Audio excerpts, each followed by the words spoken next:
swear because I can't see myself. Hey, boys and girls, I've got another special guest reader for you today. This is Mrs. Doherty. She is our assistant principal, and she actually came in and read to us earlier this school year. So if you've been with us since the beginning, you may remember her. Hi, guys. How's everybody doing? Hope we're doing great. Hope my school's going well. We miss you. Can't wait to see you again in the building. What do we got? Like about 10 more days of school for semester one. I'm so proud of you all as third graders coming in and learning how to, get a Chromebook for the first year and jumping online like you have and being so successful. You all have really done a great job, and Miss Marlin has too. We're proud of all of you. So I see that you're reading Wonder. I love this book. I read it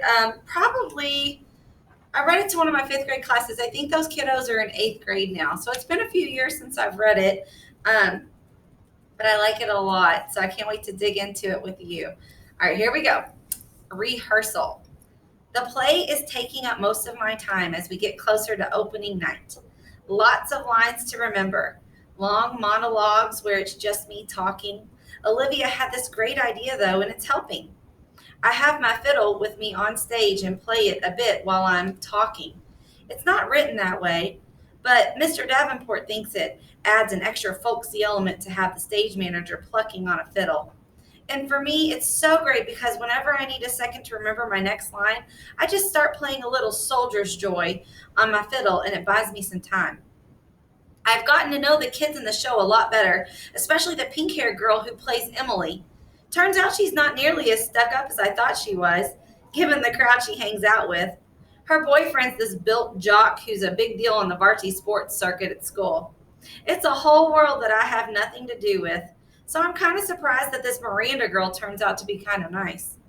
One day we're sitting on the floor backstage waiting for the tech guys to fix the main spotlight. So how long have you and Olivia been dating? She asks out of the blue. About 4 months now, I say. Have you met her brother? She says casually. It's so unexpected that I can't hide my surprise. You know Olivia's brother, I ask? Via, did you say Via or Via? Via. Via, okay. Sorry, Via. Via didn't tell you? We used to be good friends. I've known Augie since he was a baby. Oh yeah, I think I knew that, I answer. I don't want to let on that Olivia had not told me any of this. I don't want to let on how surprised I am that she called her Via. Nobody but Olivia's family calls her Via. And here, this pink-haired girl, who I thought was a stranger, is calling her Via? Miranda laughs and shakes her head, but she doesn't say anything. There's an awkward silence, and then she starts fishing through her bag and pulls out her wallet. She rifles through a couple of pictures and hands one to me. It's a little boy in a park on a sunny day. He's wearing shorts and a t-shirt and an astronaut helmet that covers his entire head. It's like 100 degrees that day, she says, smiling at the picture. But he wouldn't take that helmet off for anything. He wore it for like 2 years straight, in the winter and in the summer and at the beach. It was crazy. Yeah, I've seen pictures in Olivia's house. I'm the one who gave him that helmet, she says. She sounds a little proud of that. She takes the picture and carefully inserts it back into her wallet. Cool, I answer. So you're okay with it, she says, looking at me. I look at her blankly. Okay with what? She raises her eyebrows like she doesn't believe me.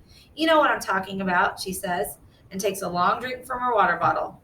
Let's face it, she continues, the universe was not kind to Augie Pullman. All right, it took me a little bit to jump back into this world of this book because they switch characters for each chapter. And I don't know if Miss Marlin has talked to you about it, but sometimes when Via's boyfriend, what's his name? No, I can't remember either. Not Jackwell, I can't remember. Okay, well, the boyfriend, I don't know if she's told you, in the book, they don't capitalize his, like the first letter in the sentence, nor do they have the author, they don't capitalize like the title, like names and things like you normally would, because I think it's kind of showing that it's his voice, and I guess he kind of wouldn't normally do that in his own writing. So it took me a little bit to remember, oh yeah, this is the boyfriend. So, okay, here we go. The next chapter is called Bird. Or is oh, yeah, okay, sorry. Why didn't you tell me that you and Miranda Navas Used to be friends. I say to Olivia the next day. I can tell it's still the boyfriend's point of view because, again, the words aren't, the beginning of the sentence isn't capitalized. I'm really annoyed at her for not telling me this. It's not a big deal, she answers defensively, looking at me like I'm weird. It is a big deal, I say. I looked like an idiot. How could you not tell me? You've always acted like you don't even know her. I don't know her, she answers quickly. I don't know who that pink-haired cheerleader is. The girl I knew was a total dork who collected American Girl dolls. Oh, come on, Olivia. You come on. You could have mentioned it to me at some point, I say quietly, pretending not to notice the big fat tear that suddenly is rolling down her cheek. She shrugs, fighting back those bigger tears. It's okay, I'm not mad, I say, thinking the tears are about me. I honestly don't care if you're mad, she says spitefully. Oh, that's real nice, I fire back. She doesn't say anything. The tears are about to come. Olivia, what's the matter? I say. She shakes her head like she doesn't want to talk about it, but all of a sudden the tears start rolling a mile a minute. I'm sorry, it's not you, Justin. I'm not crying because of you, she finally says through her tears. Then why are you crying? Because I'm an awful person. What are you talking about? She's not looking at me, wiping her tears with the palm of her hand. I haven't told my parents about the show, she says quickly. I shake my head because I don't quite get what she's telling me. That's okay, I say. It's not too late. There are still tickets available. I don't want them to come to the show, Justin, she interrupts patiently. Justin is his name. Don't you see what I'm saying? I don't want them to come. If they come, they'll bring Augie with them. I just don't feel like. Here she's hit by another round of crying that doesn't let her finish talking. I put my arm around her. I'm an awful person, she says through her tears. You're not an awful person, I say softly. Yes, I am, she sobs. It's just been so nice being in a new school where nobody knows about him, you know? Nobody's whispering about it behind my back. It's just been so nice, Justin, but if he comes to the play and everyone will talk about it, everyone will know. I don't know why I'm feeling like this. I swear I've never been embarrassed by him before. I know, I say soothingly to her. You're entitled, Olivia. You've dealt with a whole lot your whole life.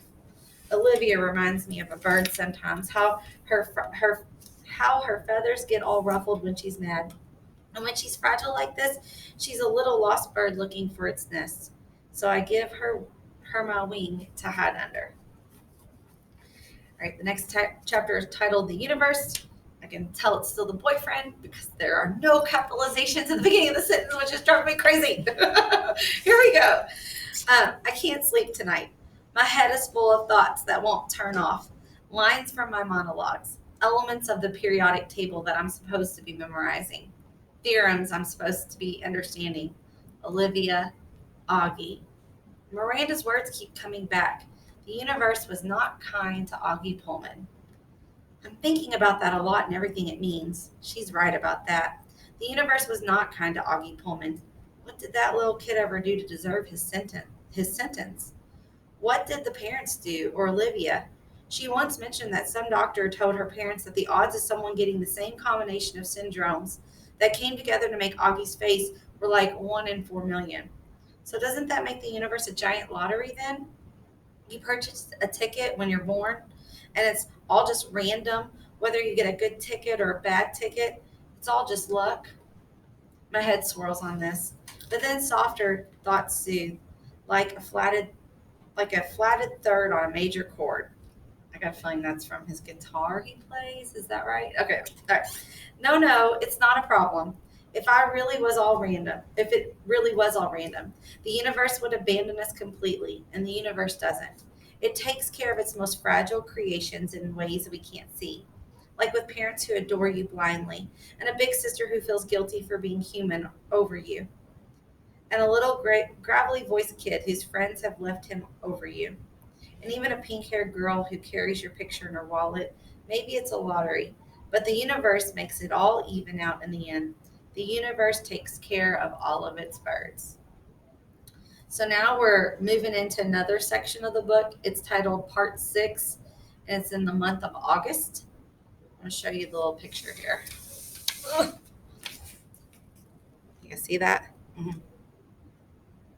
Yep. Okay, so at the bottom here is a quote from Hamlet and Shakespeare. So I'm going to read that to you. All right, it says, what a piece of work man is, how noble in reason, how infinite in faculty, in form and moving, how express and admirable, in action, how like an angel, in apprehension, how like a god, the beauty of the world.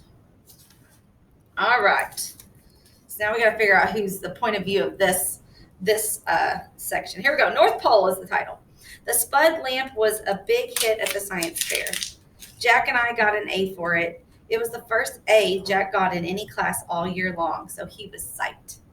All the science fair projects were set up on the tables in the gym.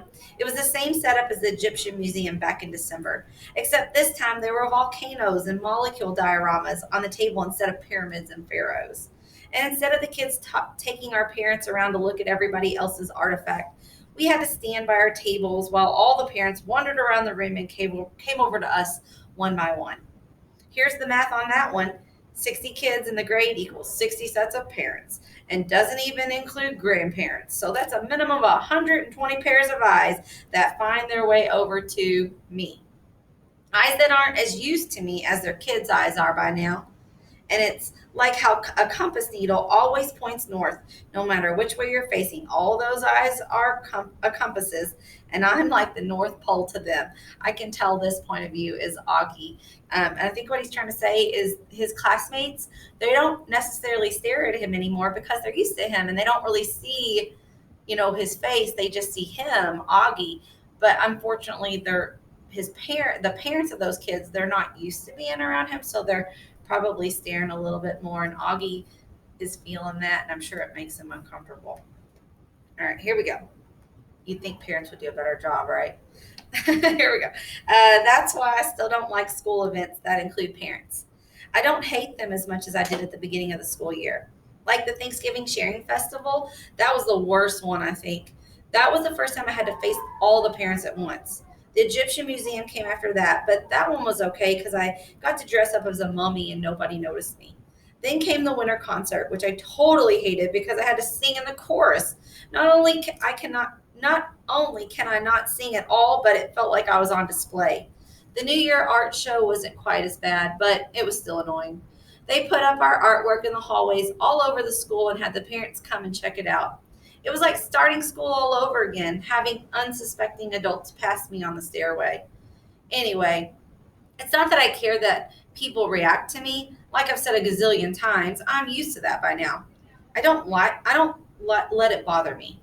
It's like when you go outside and it's drizzling a little, you don't put on boots for a drizzle. You don't even put up your umbrella. You walk through it and barely notice your hair is getting wet. But when it's a huge gym full of parents, the drizzle becomes like this total hurricane. Everyone's eyes hit you like a wall of water.